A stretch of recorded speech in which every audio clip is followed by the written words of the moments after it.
Olá, terceira fase, tudo bem? Alguns já me conhecem do ano passado, da segunda fase, estamos aqui. Espero que todos estejam bem.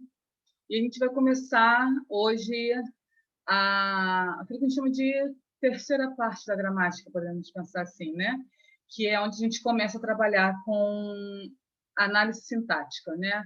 Nas fases anteriores, a gente viu estrutura e formação de palavras, a gente já viu substantivo, adjetivo, pronome, né? Vimos alguns advérbios, qual é a função da conjunção e assim vai. Hoje a gente vai começar a trabalhar com aquilo que chama de frase, oração em período, tá? O que eu for compartilhar aqui com vocês, o Alexandre vai enviar para o Túlio. Lembrando que quem não me conhece, meu nome é Bárbara, não sei se eu falei, Bárbara Tabirá.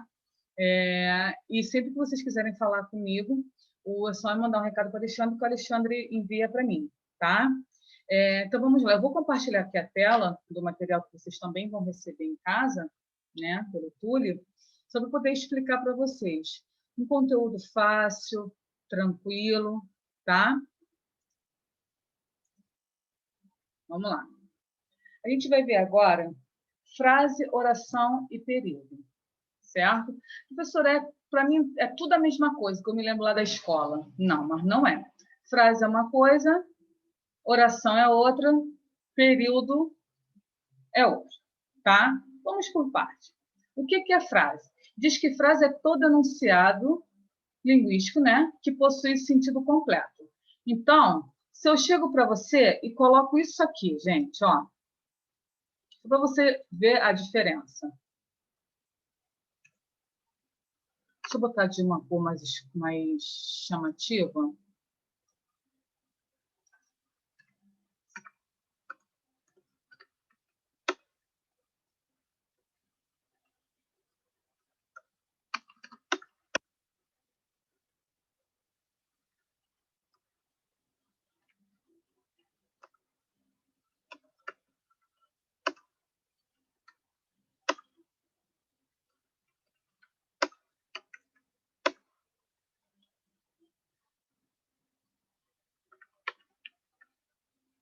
Olha isso. Cá nós Gil divida amores entre ali desejo abre fugaz. Você fala, Bárbara, o que é isso? Eu digo para você, eu não sei. Eu só sei que isto aqui são palavras e eu consigo entender as palavras porque nós somos falantes da língua portuguesa, então a gente consegue entender cada palavra, mas dizer que é um enunciado linguístico que possui sentido completo, isso não é, certo? E que ainda mais que termina por uma pausa pontuada, né, por algum sinal de pontuação, que aqui no caso é o ponto final, inicia por letra maiúscula e termina por ponto final, e isso aqui, beleza, aparece. Só que tudo isso aqui são só palavras, uma justaposta à outra. Isso é qualquer coisa no mundo, menos frase. Por que não? Porque não tem sentido completo. Certo? Então, eu digo para você que frase é todo enunciado que possui sentido completo. Não quero dizer que frase necessita de muitas palavras. Não. Por exemplo, na palavra silêncio. Palavra silêncio, eu tenho uma única palavra. E isso é uma frase. Por que isso é uma frase? Porque ela tem sentido completo. Quando eu falo para você silêncio, você consegue compreender o que eu estou pedindo. Certo? Então, isso é uma frase. É frase nominal. Por que é uma frase nominal? Porque ela não tem verbo. Por isso que eu aqui sinalizo que não é necessário haver verbo para a formação de uma frase quando o que foi enunciado tem sentido completo. Eu não preciso de verbo. O mesmo exemplo, ó. E agora, José? É uma outra frase. Agora é frase nominal. Por que é frase nominal? E agora, José? Por que é frase nominal? Porque o e, o agora e o José não são verbos. Digo para você que o e é uma conjunção. O agora é um advérbio de tempo. E o José é um substantivo próprio. Mas não temos verbo. Mas eu consigo compreender. E agora, José? Estou até fazendo uma indagação. Se não tem verbo, é uma frase nominal. Choveu. Choveu. Sim, choveu. É uma frase. Só tem uma palavra, não tem importância. É uma frase. Agora, ela é uma frase verbal. Por quê? Ela é um verbo. Choveu é um verbo. Certo? Não sei o que dizer. Aqui eu também tenho frases, né? É uma frase com verbo. Observe que eu tenho até, ó, 2 verbos, certo?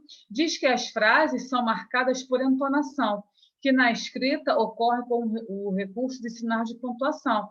Aqui, ó, quando eu fiz uma pergunta, quando eu peço, por exemplo, silêncio, né? Sem a pontuação, as palavras são apenas vocábulos, né? São palavras soltas. Agora, com sinal de pontuação, são frases, certo? E quando a gente fala, né, pronuncia, a gente vai ter que usar a entonação adequada. Não adianta eu fazer uma pergunta sem a entonação. Exemplo, quando você foi à escola? Olha a diferença. Quando você foi à escola, a entonação muda. Eu estou fazendo uma pergunta, certo? Agora, o que eu quero que você entenda é que toda frase verbal automaticamente é uma oração, certo? Quando eu falo oração, gente, eu tenho uma história que aconteceu, né, que eu pedi para um aluno meu escrever. Coloca um exemplo de oração aí. Aí escreveu a Ave Maria. Não que não tivesse certo, porque tem verbo, né? Mas quando eu falo em oração, não estou falando de oração do âmbito religioso, não, tá? Estou falando oração, é porque uma frase que tem verbo, ela é automaticamente uma oração. Quando eu falo que tem verbo ou locução verbal, tá? Eu vou te mostrar aqui o que é locução verbal. As orações podem ou não ter sentido completo, porque aí a gente vai dividir essas orações em período. Vamos ver uma por uma aqui. Acabamos, finalmente. Veja que eu só tenho um único verbo. Se eu tenho verbo, eu tenho uma frase verbal. Se eu tenho uma frase verbal, se eu tenho um único verbo, eu tenho uma oração, que também pode ser chamada de oração absoluta. Olha outro exemplo aqui. Levaram tudo. Eu tenho uma oração. Por que eu tenho uma oração? Por que é oração? Porque é uma frase, ó, levaram tudo. É uma frase que tem verbo. É provável. O é um verbo. Se é um verbo, se dentro dessa frase que termina aqui no ponto, tá vendo? Eu tenho apenas um único verbo, eu tenho uma única oração. Logo, a oração é absoluta. Beleza? Estamos indo embora. Professor, eu consigo ver o estamos e o indo. São 2 verbos. Sim, um verbo ao lado do outro. Mas não significa que eu tenho 2 orações, porque isso aqui recebe o nome de locução verbal. O que é uma locução verbal? É quando eu tenho 2 ou mais verbos juntos, tá? Geralmente eles estão um ao ladinho do outro, tá? No máximo poderia vir aqui no meio uma preposição que a gente depois vai ver quais são as preposições que existem, certo? Um ao lado do outro, beleza? Sendo que este último verbo, que a gente dá o nome de verbo principal, ele deve estar no infinitivo, que são verbos que terminam por R, no gerúndio, que são os verbos que terminam por NDO, que é no caso do indo, certo? Indo, vindo, cantando, vendendo, partindo, né? Ou no particípio, que são os verbos que terminam por ado, ido, TO ou SO, certo? São os verbos no particípio. Então, coloque na cabeça. Locução verbal equivale a um verbo só, certo? Por mais que sejam 2 verbos que estão aí, estamos e o indo, né? Os 2 juntos é que produzem sentido. Os 2 separados não produzem sentido. Quer ver? Estamos, retira só o indo, só para você ver como é que um sem o outro ficaria sem sentido.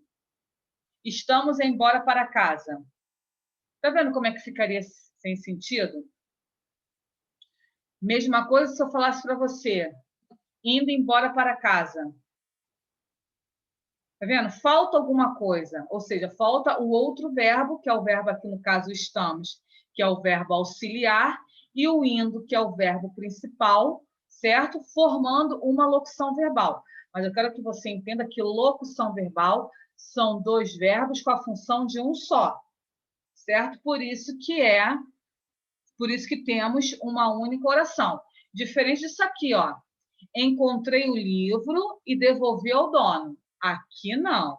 Aqui eu tenho dois verbos, o encontrei e eu tenho o devolvi. Se eu tenho dois verbos, eu tenho quantas orações? Duas orações, certo? Por que eu tenho duas orações? Ah, Bárbara, então quer dizer que a quantidade de verbos é a quantidade de orações? Exatamente. Aqui eu tenho dois verbos com a função de um só. Então, eu tenho um único verbo só. Então, eu tenho uma única oração, oração absoluta. Encontrei o livro e devolvi ao dono. Aqui eu tenho o verbo encontrei e o verbo devolvi. Eu tenho dois verbos, então, automaticamente, eu tenho duas orações. Se eu tivesse 74 verbos, seriam 74 orações. Ok? Então, a quantidade de verbos é a mesma quantidade de orações. Beleza? E o que é o período?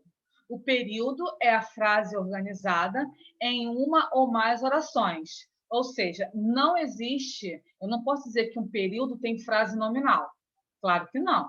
O período tem que ter um verbo, certo? E existem dois tipos de período: o período simples e o período composto. O que é o período simples? O período simples é quando eu tenho apenas uma única oração, um único verbo. E o período composto é quando eu começo a minha frase, termino lá no ponto final e ali dentro eu terei dois ou mais verbos. Então, olha aqui o exemplo. Estamos felizes com o resultado. Ó, sentido completo, começa com com início de frase com letra maiúscula, final de frase com a pontuação, né? Aqui no caso, o ponto final. Aqui dentro deste período, eu tenho um único verbo, que é o estamos. Se eu tenho um verbo, eu tenho uma oração, que também é chamada de oração absoluta. Automaticamente, meu período é simples. Faltam apenas alguns dias. Faltam, eu tenho apenas um único verbo. Se eu tenho um único verbo dentro deste período, eu tenho uma oração. O período é simples. O mesmo acontece com talvez eu vá. O vá é o único verbo que aparece. Se é o único verbo, única oração, período simples. Olha o que acontece no período composto. No período composto, eu tenho duas ou mais orações, ou seja, dois ou mais verbos, certo? Ou locuções verbais. Exemplo, faça como eu pedi. Eu tenho o faça e eu tenho o pedir. Observe que tudo isso aqui é um período, tá? Tudo isso aqui é um período. Eu tenho dois verbos, o faça e o pedir. Automaticamente eu tenho duas orações, automaticamente eu tenho um período composto. Não sei se tenho coragem. Eu tenho o verbo sem e o verbo tenho. Se eu tenho dois verbos, duas orações, período composto. Começou a gritar enquanto ele ia passando. Observe, professora, eu tenho o verbo começou, eu tenho o verbo gritar, eu tenho o verbo ia, que é do verbo ir, e eu tenho o verbo passando, que é do passar. Eu tenho quatro verbos, eu tenho quatro orações. Eu tenho período composto. Pausa. Período composto, eu concordo com você. Mas que você me diga que tenha quatro orações, ou seja, quatro verbos, já não concordo. Por quê? Tanto começou a gritar, quanto ia passando, são locuções verbais. Lembra que eu falei aqui, no estamos indo, que no máximo pode aparecer uma preposição aqui no meio, mas que sozinhos não fazem sentido? Quer ver? Tire só o a gritar, por exemplo. Começou enquanto ele ia passando. Começou o quê? Né? Não tem sentido. Por isso que tanto começou a... Ah, e observe que, ó, infinitivo, que termina por R. Lembra? Infinitivo termina assim por R. Gerúndio aqui, ó, passando. Professora, rapidinho. Quer dizer que lá no final, que é o último verbo que você falou para mim, que é o verbo principal, né? O último verbo é o verbo principal. O começou e o ia são verbos auxiliares, certo? Tanto que eu posso ter vários verbos auxiliares, mas, no entanto, só posso ter um único principal. Esses verbos, o principal, né? Tem que estar no infinitivo, no gerúndio ou no particípio. Isso aí. Gritar termina por R, está no infinitivo, e gerúndio, que termina por NDO, que no caso é o passando. Tá? Perceba que, por serem locuções verbais, eu tenho duas locuções verbais, ou seja, dois verbos, eu tenho duas orações, mas o meu período é período composto. Certo? Eu não posso dizer que silêncio é um período simples. Por que eu não posso dizer? Porque eu não tenho verbo. Aquilo ali só é uma frase nominal. Igual bom dia, boa noite, né? São frases nominais, não são orações, automaticamente não são períodos. Tá? Beleza? Então, frase, oração e período, a gente termina por aqui. No nosso próximo vídeo, a gente vai trabalhar com transitividade verbal, tá? O que eu vou fazer? Eu vou adiantar um conteúdo, porque quando eu começar a dar sujeito, né, existe um tipo de sujeito, que é chamado de sujeito indeterminado, em que você precisa saber o que é verbo transitivo indireto, verbo de ligação e verbo intransitivo. Né? Então, não adianta eu primeiro passar o tipo de sujeito para depois eu passar a transitividade verbal, tá? Então, eu vou só adiantar um pouquinho no nosso próximo vídeo. Aí, no terceiro vídeo, lá na outra semana, quando vocês receberem, vocês saberão, vocês vão ver a parte do sujeito e vai ficar mais fácil. Tranquilo? Um beijo, até o próximo vídeo.